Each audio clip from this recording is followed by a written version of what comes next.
One of the things that, and this I cannot understand, these students that had been in education system for 15 years, 14 years, high-end students, most of them, not once in their whole life did anyone ever get them to sit down for like a day and say, all right, justify your existence. Like, well, seriously, it's like here you are in university, you're taking a bunch of courses, you've got some sort of vague career plan. It's like, defend the thing a bit, since you're going to go live it and everything. You're staking everything on it. It's like, what's your plan? And why are you so convinced that it's not the plan of a babbling fool? Because if you haven't thought about it, then it is. And if you really want to go out there and live that out. So anyways, we got students to start writing in detail about not what they wanted. It's not a career thing. Because that's the closest people usually get, is they have a career plan. It's like, no, it's not a career plan. That's peripheral. Important, but peripheral. It's like, all right, you got 3 years, man. You're going to live them anyways. Devote those 3 years to setting the world up around you so that it's the best it can possibly be for you. As if you were taking care of yourself, as if you cared for yourself. Well, what would that look like? Let's say, just for the sake of argument, if you figured out where you were, that you could have what would be best for you. Well, what is that? I bet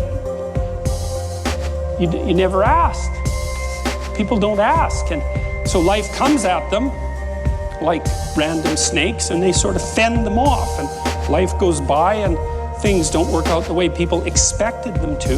But a huge part of that is they didn't know where they were because they wouldn't look, or didn't know that they should look. Ignorance and willful blindness, right? Two great catastrophes. And they never figured out where they wanted to go or why. Now, there's a problem with figuring out where you want to go.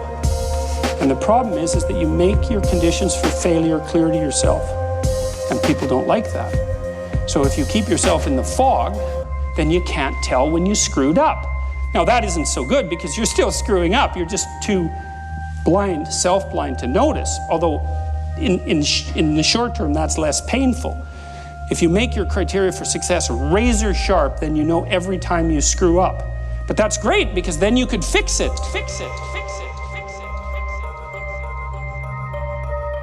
It might matter that you do what you can to walk with God. Like I said, we'll talk more about that next time.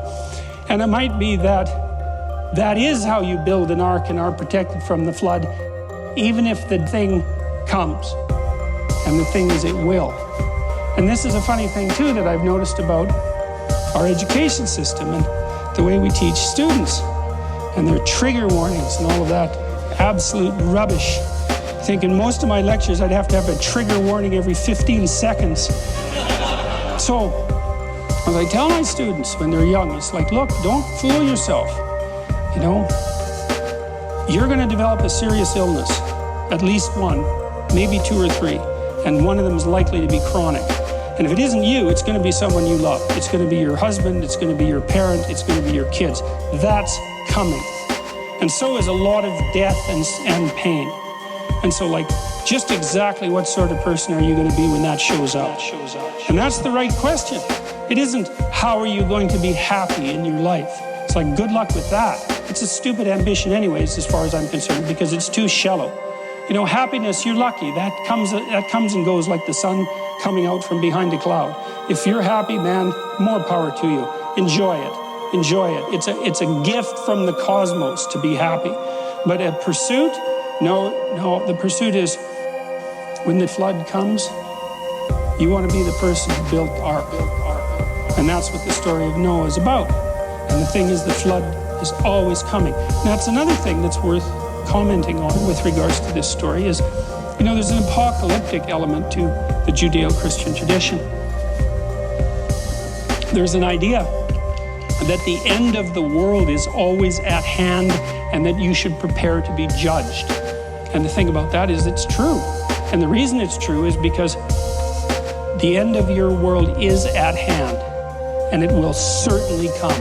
And when it comes, you will be judged, because it will be up to you to figure out what to do with the fact that your world just collapsed.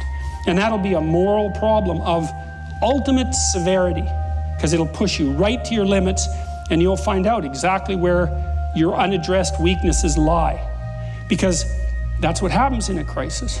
And so the reason that that's an archetypal reality and it lurks underneath the entire Judeo-Christian structure, the apocalypse, the impending apocalypse, is because we always live in apocalyptic times, and your world is always, in small ways and large ways, coming to an end. And so what do you do?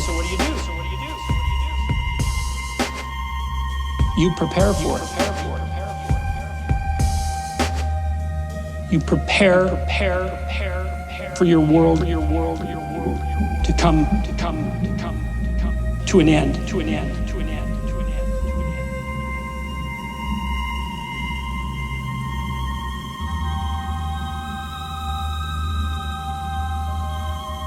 And then maybe when the end comes, you get another world. That'd be a good deal.